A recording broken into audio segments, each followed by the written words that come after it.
دوستو، ایک بہت ہی بری اور افسوسناک خبر سامنے آ رہی ہے۔ جی ہاں دوستو، اگر آج کا مسلمان جاگ چکا ہے تو میں آپ کو ایک ایسی خبر بتانے والا ہوں جسے سننے کے بعد یقیناً آپ کو بہت بڑا صدمہ لگ سکتا ہے اور آپ کے پیروں تلے سے زمین بھی کھسک سکتی ہے۔ اس لیے میری آپ سے گزارش ہے کہ اس ویڈیو کو آخر تک ضرور دیکھیے گا۔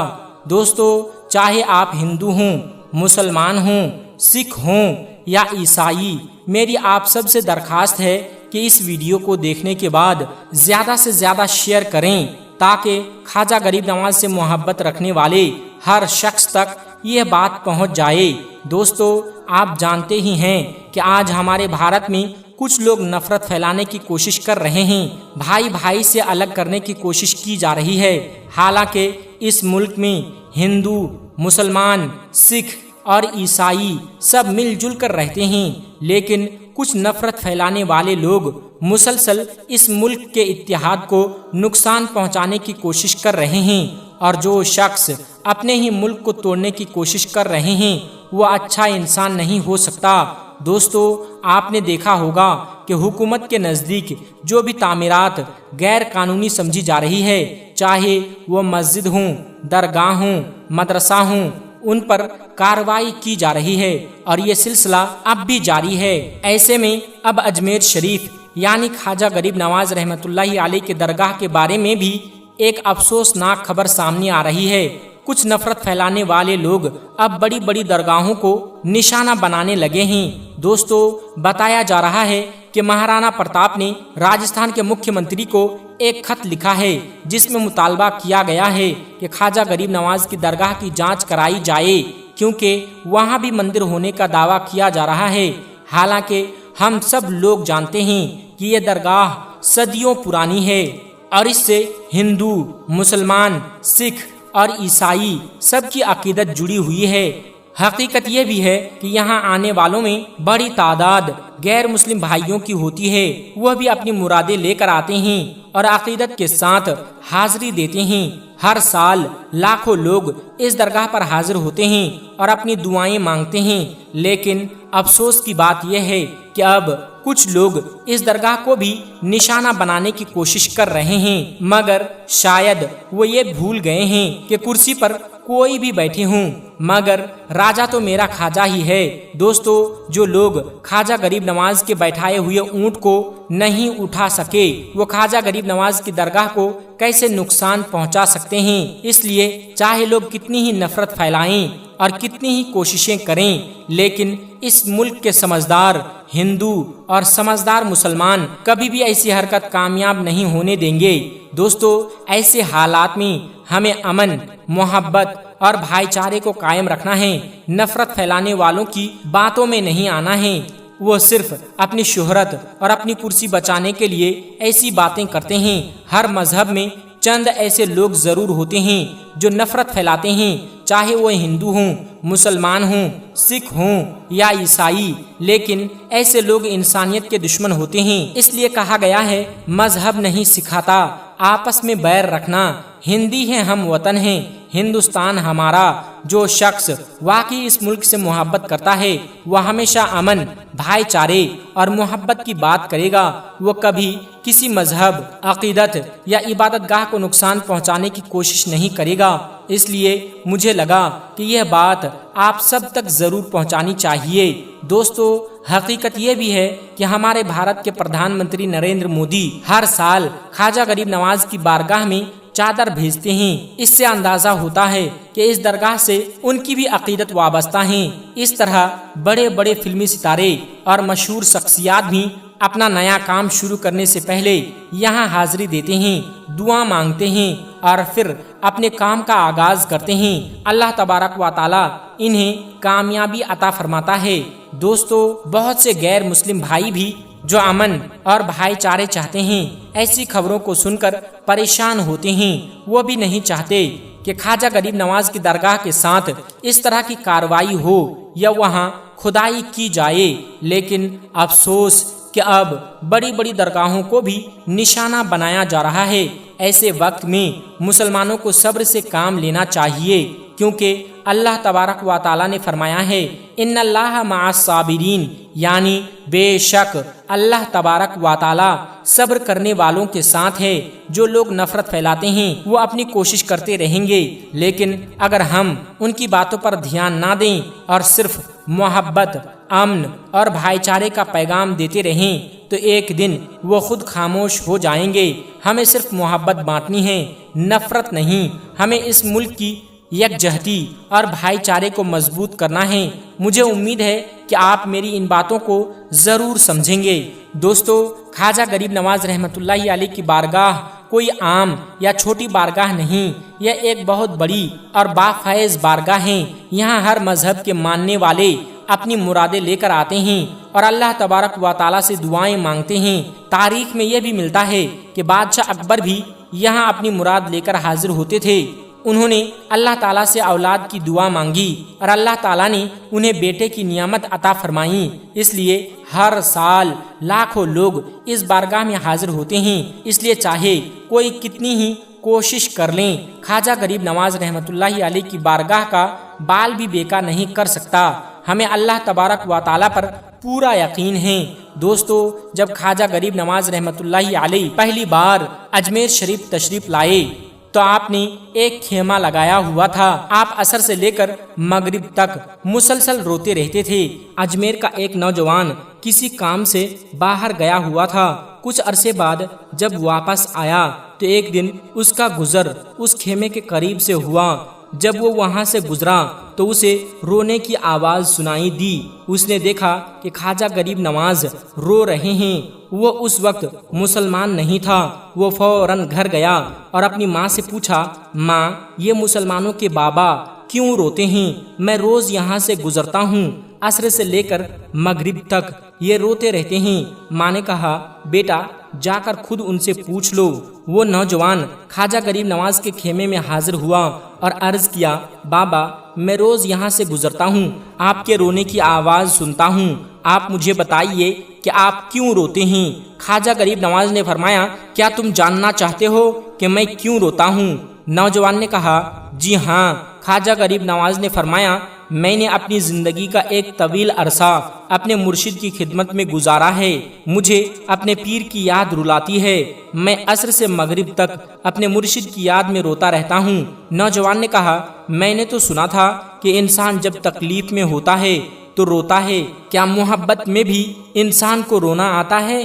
خواجہ غریب نواز نے فرمایا، ہاں، محبت میں بھی انسان روتا ہے۔ نوجوان نے عرض کیا، تو پھر میں بھی رونا چاہتا ہوں، مجھے بھی رونا سکھا دیجئے۔ خواجہ غریب نواز نے فرمایا، تم بھی رونا چاہتے ہو؟ اس نے کہا، جی ہاں، میں بھی رونا چاہتا ہوں۔ خواجہ غریب نواز نے فرمایا، ٹھیک ہے، لیکن دو شرطیں ہیں۔ پہلی یہ کہ مسلمان ہو جاؤ اور دوسری یہ کہ میرے مرید بن جاؤ۔ نوجوان نے کہا، میں اپنی ماں سے اجازت لے کر آتا ہوں۔ وہ اپنی ماں کے پاس گیا اور ساری بات بتائی۔ ماں نے کہا، بیٹا تم ضدی ہو، جو ارادہ کرتے ہو پورا کرتے ہو، اگر تمہارا دل یہی چاہتا ہے تو جا کر کر لو۔ چنانچہ وہ دوبارہ خواجہ غریب نواز کی بارگاہ میں حاضر ہوا اور عرض کیا، بابا میں مسلمان ہونا چاہتا ہوں، مجھے اپنا مرید بنا لیجئے۔ خواجہ غریب نواز نے اسے مسلمان بھی کر لیا اور اپنا مرید بھی بنا لیا۔ اب خواجہ غریب نواز نے فرمایا، اب تمہارا سارا وقت میرے ساتھ گزرے گا۔ چنانچہ وہ نوجوان ہر وقت خواجہ غریب نواز کے ساتھ رہنے لگا، ناشتے کے وقت بھی، کھانے کے وقت بھی، سفر میں بھی، حجر میں بھی، ہر لمحہ اپنے مرشد کے ساتھ رہتا۔ آہستہ آہستہ اسے خواجہ غریب نواز کی قربت کی ایسی عادت ہو گئی کہ وہ ان کا دیوانہ بن گیا، ان کا عاشق بن گیا۔ کچھ عرصہ گزرنے کے بعد ایک دن خواجہ غریب نواز نے فرمایا، اب تمہارے لیے 3 دن کی چھٹی ہے، 3 دن کے لیے اپنے گھر چلے جاؤ۔ اس نے عرض کیا، ٹھیک ہے حضور، میں چلا جاتا ہوں۔ خواجہ غریب نواز نے فرمایا، لیکن 3 دن تک تم مجھ سے ملاقات نہیں کرو گے۔ اس نے عرض کیا، جی بہتر۔ چنانچہ وہ اپنے گھر چلا گیا۔ دوستو، یہ وہ نوجوان تھا جو روز 3 وقت کھانا کھایا کرتا تھا، لیکن اس دن جب گھر پہنچا تو ایک لقمہ بھی نہ کھا سکا۔ اسے عجیب سی بے چینی محسوس ہونے لگی۔ وہ کہنے لگا پتہ نہیں مجھے کیا ہو گیا ہے، دل میں ایک خالی پن سا محسوس ہو رہا ہے۔ وقت گزرتا گیا، رات ہوئی تو اسے نیند بھی نہ آئی۔ وہ گھر کی چھت پر جا بیٹھا۔ اس کی ماں نے دیکھا تو پوچھا بیٹا تم چھت پر کیوں بیٹھے ہو؟ اس نے جواب دیا ماں پتہ نہیں کیوں آج مجھے نیند نہیں آ رہی، آج میں کھانا بھی نہیں کھا سکا۔ ماں اسے سمجھا بجھا کر واپس چلی گئی۔ جب سحری کا وقت قریب آیا تو اس نوجوان کی آنکھوں سے آنسوؤں کی بارش شروع ہو گئی۔ وہ زاروں قطار رو رہا تھا۔ ماں دوڑتی ہوئی آئی اور پوچھا بیٹا کیا ہوا؟ نوجوان بولا ماں مجھے محبت ہو گئی ہے، ماں مجھے عشق ہو گیا ہے۔ ماں تو خواجہ غریب نواز کے پاس جا اور ان سے کہہ دے کہ مجھے واپس بلا لے، اب مجھ سے یہ جدائی برداشت نہیں ہوتی۔ ماں فوراً خواجہ غریب نواز کی بارگاہ میں حاضر ہوئی اور عرض کیا بابا آپ نے میرے بیٹے کو کیا کر دیا ہے؟ میں آپ کا تعلق تو نہیں سمجھتی لیکن میرا بیٹا رو رہا ہے، اسے واپس بلا لیجئے۔ خواجہ غریب نواز نے فرمایا نہیں ابھی وقت نہیں آیا۔ پھر فرمایا ابھی تو عشق کی ابتدا ہے، روتا ہے کیا، آگے آگے دیکھ ہوتا ہے کیا۔ اس کی تمنا تھی، اس کی خواہش تھی کہ محبت میں رونا سیکھ جائے، ابھی تو یہ صرف شروعات ہے۔ چنانچہ ماں کو واپس بھیج دیا۔ ماں گھر پہنچی اور بیٹے کو ساری بات بتائی۔ یہ سن کر نوجوان اور زیادہ بے چین ہو گیا۔ اس نے کہا ماں اگر میرے مرشد نے مجھے واپس نہ بلایا تو میں مر جاؤں گا، یہ محبت مجھے مار ڈالے گی۔ اگر تم مجھے زندہ دیکھنا چاہتی ہو تو میرے مرشد کو راضی کر لو۔ ماں دوبارہ خواجہ غریب نواز کی بارگاہ میں حاضر ہوئی۔ اس نے عرض کیا اے غریب نواز کرم فرمائیے، یہ ایک ماں کی التجا ہے، میرا بیٹا آپ کی جدائی برداشت نہیں کر پا رہا ہے۔ خواجہ غریب نواز نے فرمایا اگر یہ ایک ماں کی خواہش ہے تو میں تمہاری بات مان لیتا ہوں، جاؤ اسے واپس بھیج دو۔ یہ سن کر نوجوان خوشی سے دوڑتا ہوا خواجہ غریب نواز کی بارگاہ میں حاضر ہوا۔ اس وقت خواجہ غریب نواز اپنے مریدوں کو درس دے رہے تھے لیکن ایک بڑا مجمع موجود تھا۔ نوجوان دروازے پر کھڑا ہوا اور اپنے مرشد کو دیکھنے لگا۔ خواجہ غریب نواز نے بھی اسے دیکھا اور فرمایا آؤ آؤ، پھر مسکراتے ہوئے فرمایا میں نے کہا تھا نا کہ محبت کا راستہ آسان نہیں ہوتا۔ نوجوان دوڑ کر آیا اور خواجہ غریب نواز کے قدموں میں گر گیا۔ خواجہ غریب نواز نے اسے پوچھا اب پتا چلا محبت میں رونا کیسے آتا ہے؟ وہ روتے ہوئے عرض کرنے لگا حضور مجھ پر کرم فرمائیے، اور ان کے قدموں سے لپٹ گیا۔ دوستو اس وقت وہاں موجود تمام مرید یہ منظر دیکھ رہے تھے۔ صرف وہ نوجوان ہی نہیں رو رہا تھا بلکہ سارے مرید رو رہے تھے۔ وہ اپنے مرشد اور مرید کی محبت کا عجیب منظر دیکھ رہے تھے۔ پھر خواجہ غریب نواز نے اس سے پوچھا آج رات تم نے کھانا کھایا تھا؟ اس نے عرض کیا نہیں حضور۔ خواجہ غریب نواز نے فرمایا مجھے بھی آج رات نیند نہیں آئی۔ یہ سن کر تمام مرید حیران رہ گئے۔ ایک طرف مرید کی آنکھوں سے آنسو بہ رہے تھے، دوسری طرف خواجہ غریب نواز کی آنکھیں بھی نم تھی۔ شاعر نے کیا خوب کہا ہے میری داستان حسرت وہ سنا سنا کے روئے، میرے آزمانے والے مجھے آزما کے روئے۔ کوئی ایسا اہل دل ہو کہ فسانہ محبت میں اسے سنا کے روؤں، وہ مجھے سنا کے روئے۔ دوستو ریلوے اسٹیشن پر نماز کا ایک بہت بڑا کرشمہ ہوا جسے سن کر یقیناً آپ کا ایمان تازہ ہو جائے گا۔ دوستو آپ سب کو بتا دیں کہ اللہ کے ایک ولی اپنے چند ساتھیوں کے ساتھ ریل کا سفر کر رہے تھے کہ اتنے میں مغرب کا وقت ہو گیا۔ ایک اسٹیشن پر آ کر ٹرین رکی۔ وہ ٹرین اس اسٹیشن پر صرف چند ہی منٹ کے لیے رکنے والی تھی، اور ہم سب جانتے ہیں کہ نماز سکون اور اطمینان کے ساتھ ادا کی جاتی ہے۔ اللہ کے وہ ولی اپنے چند ساتھیوں کے ساتھ پلیٹ فارم پر اترے، وہاں وضو کیا اور فوراً نماز ادا کرنے کے لیے انہوں نے اس بات کی کوئی پرواہ نہ کی کہ اگر وہ نماز پڑھیں گے تو شاید ٹرین چھوٹ جائے۔ ان کا یقین اللہ تبارک و تعالیٰ کی ذات پر بہت مضبوط تھا، اور جب بندے کا یقین اللہ پر ہوتا ہے تو اللہ تبارک و تعالیٰ غیب سے ضرور مدد فرماتا ہے۔ ادھر اللہ کے ولی نے نماز کی نیت باندھی اور ادھر ٹرین کے روانہ ہونے کا وقت پورا ہو گیا۔ ٹرین کا ہارن بجنا شروع ہو گیا۔ آپ جانتے ہیں کہ ٹرین کا ہارن اس لیے بجایا جاتا ہے تاکہ اگر کوئی مسافر پلیٹ فارم پر موجود ہو تو فوراً ٹرین میں سوار ہو جائے، کیونکہ ٹرین چلنے والی ہوتی ہے۔ لیکن اللہ کے وہ ولی بے فکر ہو کر اللہ کی رضا کے لیے نماز ادا کرتے رہے۔